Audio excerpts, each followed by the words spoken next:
Hey, what's up, guys? Today I am going to share with you 3 principles that I use in my day-to-day as a chemical process engineer.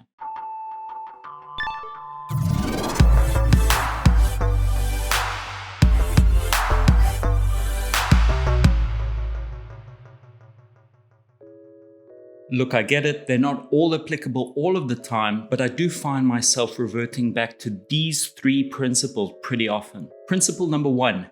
Everything is process engineering. I've worked with a lot of chemical engineers that seem to think that unless there's a distillation column to be designed using the McCabe-Thiele method, it's not their problem. The problem with thinking like that is you can pretty much always come up with a reason why something isn't the chemical engineer's problem. Pump seal is leaking? Sounds mechanical to me. The blower motor tripped?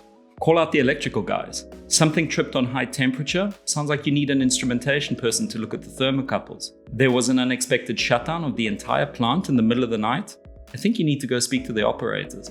Now, I'm not saying go and stick your nose where it doesn't belong and try to do everyone's work for them. You should respect people and allow them to do the jobs that they're qualified to do, just like you expect others to respect your qualifications. But with certain problems, especially those evergreen ones that seem to crop up all the time, it's very easy for no department to take accountability. That's where you should step in. Knowing things outside of your sandbox will make you a better process engineer.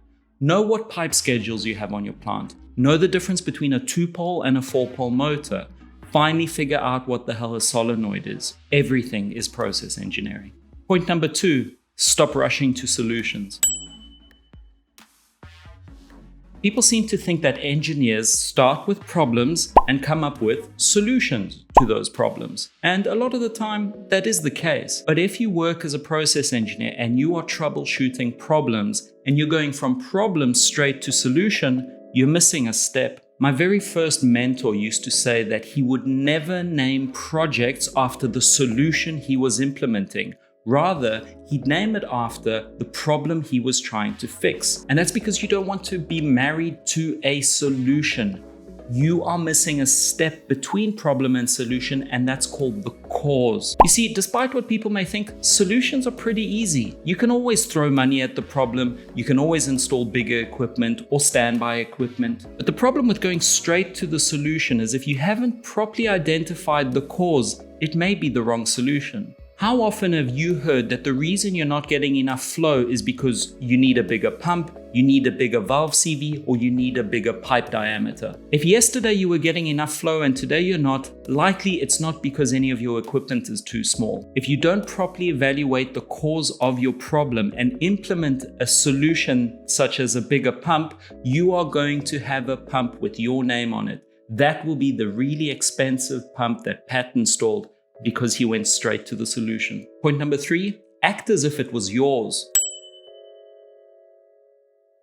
Now it's going to sound like I'm going to contradict my last point. Guess what? In chemical plant operations, you don't have the time, most of the time, to get to a proper cause of a problem before you need to take some sort of action. A lot of the time, the documentation is crap. A lot of the time, there's not enough instrumentation. A lot of the time you are pressed for time, and guess what? You need to make decisions. Now, it's easy to sit back and say, well, the plant operations manager needs to decide what they want to do with this problem, but you're there in an advisory capacity. I think of process engineers almost like I think of doctors. Patients come to them and it may not be possible to properly diagnose a problem, but by the time that patient goes home, they want to know what action they're supposed to take. You need to be able to look your plant operations manager in the eyes and say, listen, if I were in your situation and this was my plant, this is the decision that I would make. Own your processes and own your decisions. After implementing your solution, go back to point number 2 and figure out what was the cause of my problem. Because guess what? Maybe you made the wrong decision. But that's why understanding the cause will get you to the correct solution.